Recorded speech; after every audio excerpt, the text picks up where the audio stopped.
Sabbath అంటే ఏంటి? Sabbath అంటే విశ్రాంతి దినం. విశ్రాంతి దినాన్ని ఎవరైతే ఆరాధిస్తారో వారినే సబ్బాతు ఆరాధికులు అంటారు. ఎప్పుడు మొదలైంది? చాలామంది పరలోకపు తల్లి, బ్రహ్మనిజం, సించియోంజిలా ప్రస్తుత దుర్బోధ అనుకుంటారు. సబ్బాతు మాత్రం పౌలు యొక్క టైం నుండి ఉంది. ఏంటి, నమ్మరా? సరే, బైబిల్ నుండి చూపిస్తా.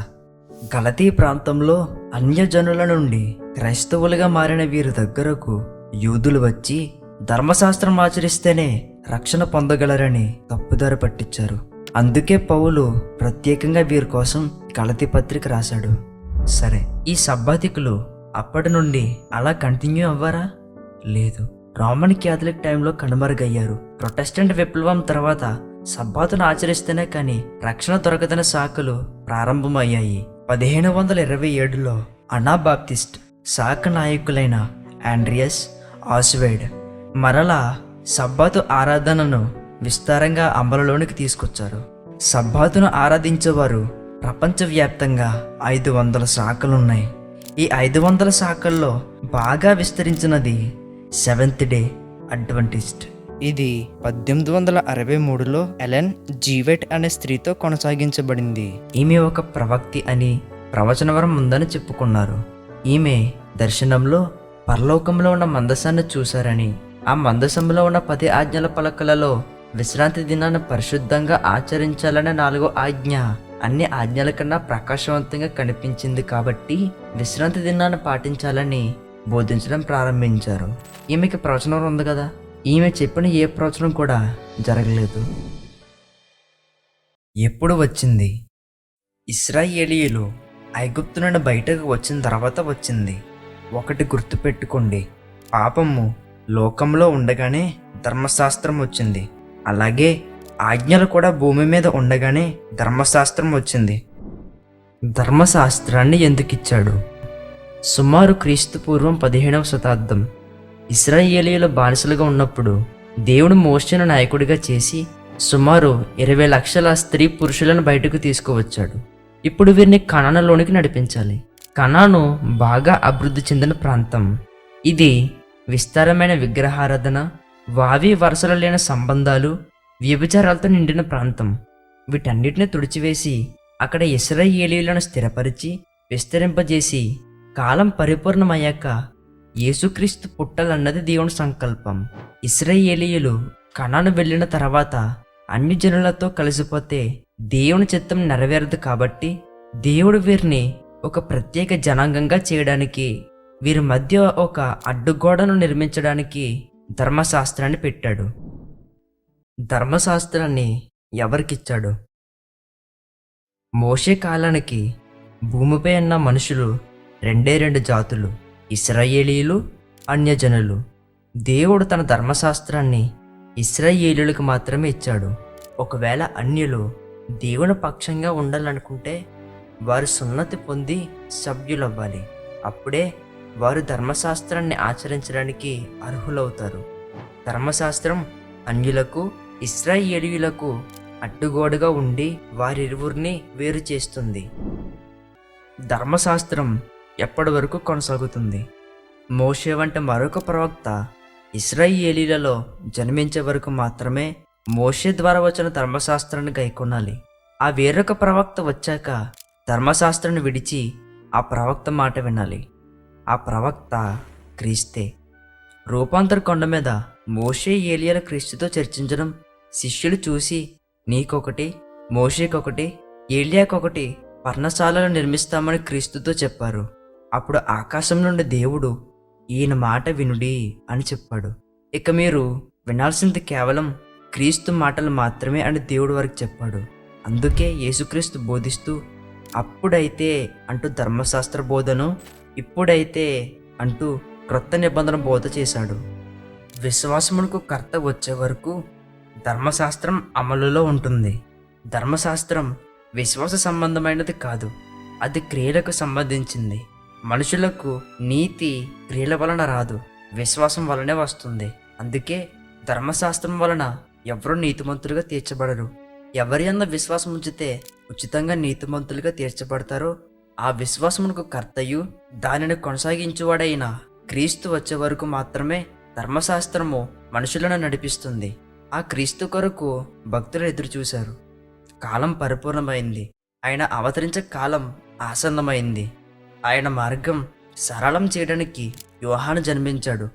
అప్పుడు యోహాను తండ్రి అయిన జకరియా ఇలా అన్నాడు: తన పరిశుద్ధ నిబంధనను అనగా మన తండ్రి అయిన అబ్రహాముతో తాను చేసిన ప్రమాణమును జ్ఞాపకం చేసుకుంటకును, ఆయన సన్నిధిని పరిశుద్ధముగాను నీతిగాను ఆయనను సేవించుటకు ఈ రక్షణ కలగజేసెను అని పలికాడు. ధర్మశాస్త్రము నెరవేరే వరకు మాత్రమే నిలిచి ఉంటుంది. ధర్మశాస్త్రంలో ఆజ్ఞాపించబడ్డ బలులు, పండుగలు, విశ్రాంతి దినాలు, అమావాస్యలు ఇవన్నీ యేసుక్రీస్తులో నెరవేరవలసిన వాటికి ఛాయలు, సాదృశ్యాలు మాత్రమే. వీటి కోసమైతే ధర్మశాస్త్రం ఛాయ రూపంగా తెలియజేస్తుందో అవన్నీ నెరవేరే వరకు అందులో ఒక సున్నైనా పొల్లైనా తప్పిపోదు.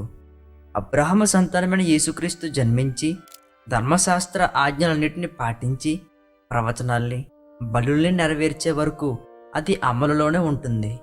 ఎప్పుడైతే అవన్నీ నెరవేర్చబడతాయో ఆ క్షణమే మధ్యలో వచ్చిన ఈ ధర్మశాస్త్రం సమాప్తి చేయబడుతుంది.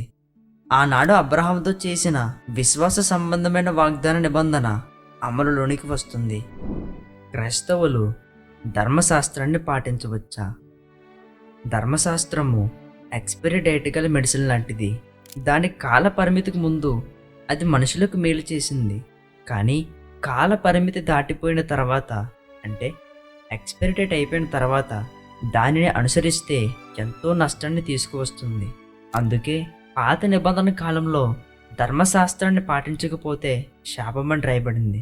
కానీ క్రొత్త నిబంధన కాలంలో ధర్మశాస్త్రాన్ని పాటిస్తే శాపమని రాయబడింది. నిబంధన అంటే ఏమిటి? బైబిల్ ప్రాముఖ్యంగా 2 నిబంధనల కోసం చెప్తుంది: పాత నిబంధన, కొత్త నిబంధన. నిబంధన అనగా ఇద్దరు లేక అంతకన్నా ఎక్కువ గుంపుల మధ్య కుదిరిన ఒప్పందం. ఈ మాటకు హెబ్రీ భాషలో బెరిట్ అనే పదాన్ని వాడారు. దీనికి అర్థం కాంట్రాక్ట్ ఆర్ అన్ అగ్రిమెంట్. సింపుల్గా గుర్తుపెట్టుకోండి, నిబంధన అనగా ఒప్పందం. ఇందులో వాగ్దానాలు, షరతులు ఉంటాయి. ఆ నిబంధనకు గుర్తు కూడా ఉంటుంది. షరతులు అతిక్రమించినప్పుడు వాగ్దానం వర్తించదు. ఇదే నిబంధన. అబ్రహాముతో దేవుడు చేసిన నిబంధన: నా యందు విశ్వాసముంచి నీవు నా సన్నిధిని నిందారహితంగా జీవించు, అప్పుడు నీ సంతానము ద్వారా సమస్త జనులను ఆశీర్వదించదను.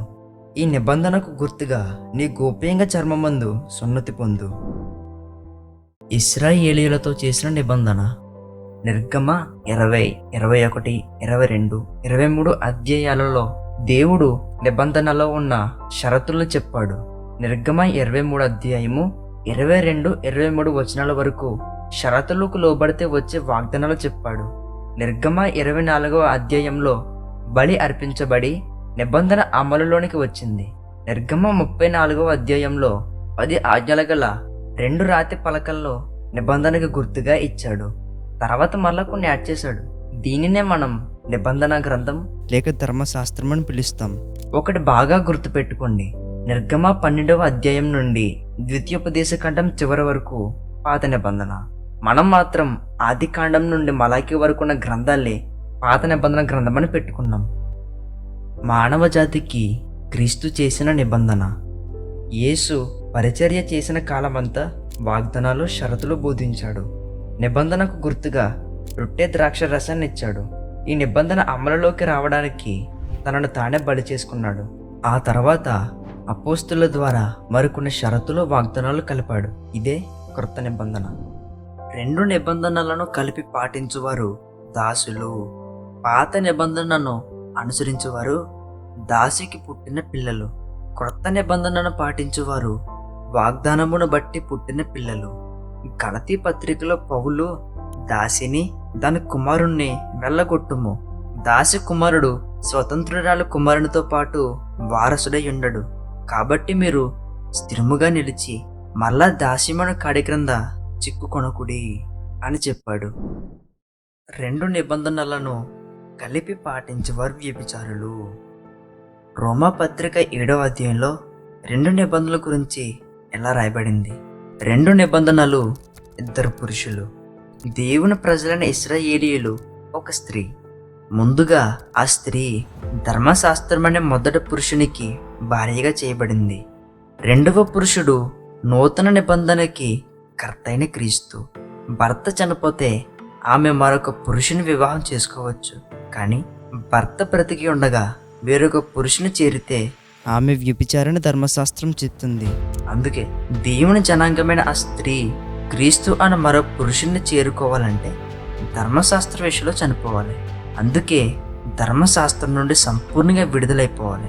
ఒకవేళ అలా ధర్మశాస్త్రం నుండి సంపూర్ణంగా విడుదల కాకుండా క్రీస్తునందు విశ్వాసం ఉంచితే అట్టువారు ఇద్దరు పురుషులతో కాపురం చేసే వ్యభిచారులు. అందుకే దేవునిలో ఎవడైనాను జీవించాలంటే అతడు ధర్మశాస్త్రం విషయంలో చనిపోవాలని బైబిల్ చెప్తుంది.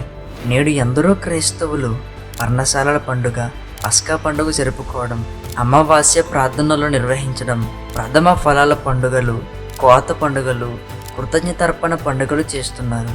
ధర్మశాస్త్ర పండుగలను కానీ ఆచారాలను కానీ క్రైస్తవులు ఎట్టి పరిస్థితులను ఆచరించకూడదు. అలా అనుసరించుట బైబిల్ ప్రకారం వ్యభిచారం.